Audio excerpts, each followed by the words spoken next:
Very excited to bring you this brand new segment to Global Saskatoon Morning News. Once a month, we get to go down to the Synchrotron here at the U of S. You might know it as the Canadian Light Source, but either way, I'm joined right now by Mr. Tom Ellis. You're the Director of Research down here at the Canadian Light Source. Thank you very much for joining us.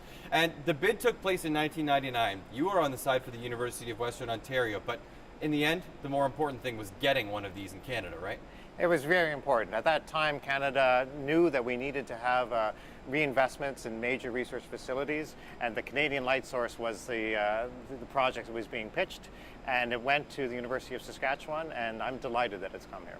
And you've been working here for how long? Since the inception, I would imagine. No, I was involved in the project. I was at the University of Montreal at the time, and then I made the move out here in 2005 to be the Director of Research. So almost 10 years, and in that 10 years, you've seen the number of papers come out of this facility just skyrocket. It's now world-renowned.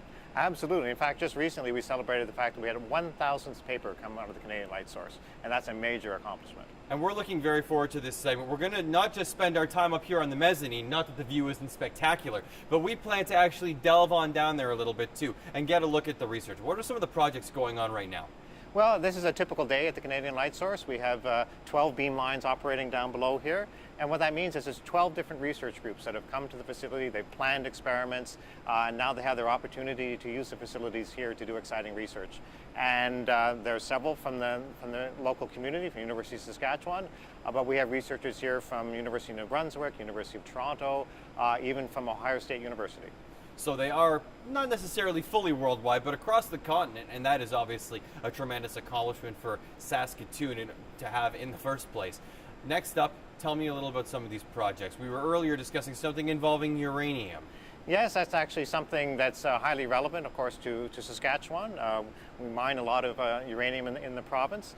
So there are a number of researchers, either from universities or from the mining companies, concerned about mine wastes and making sure that the environmental issues are properly dealt with. And recently we had some researchers from a laboratory in the United States come to use some of our unique facilities to study uranium. And where have people come from? In general, for all the research here, well, we have a map, and maybe one of our future segments I can show you the map. There are little dots on the map showing where people have come from, and in fact, it's all over the planet we've had researchers.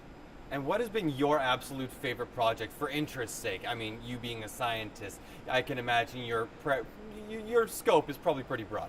Okay, well, that's a really tough question. That's probably the hardest question you could have asked me because, you know, I mentioned 1,000 papers. In that, a huge selection of exciting research that's being done here covers the full range of environmental science, medical science, material science. My own area is in the area of materials. Sometimes that's a little harder to explain to people. The health applications might be a little easier to understand, but people studying the fundamental properties of electronic or magnetic properties of materials, and who knows where that might lead. I mean, it's already led to things like transistors and hard drives. You know, what's the next discovery that's going to be really important for all of us? And Tom Ellis, thank you so much for joining us today. We are going to be seeing a first-hand look at some of these opportunities in the very near future, at some of these projects as well. Thank you very much for letting us know, and hey, stay tuned. We'll be back next month.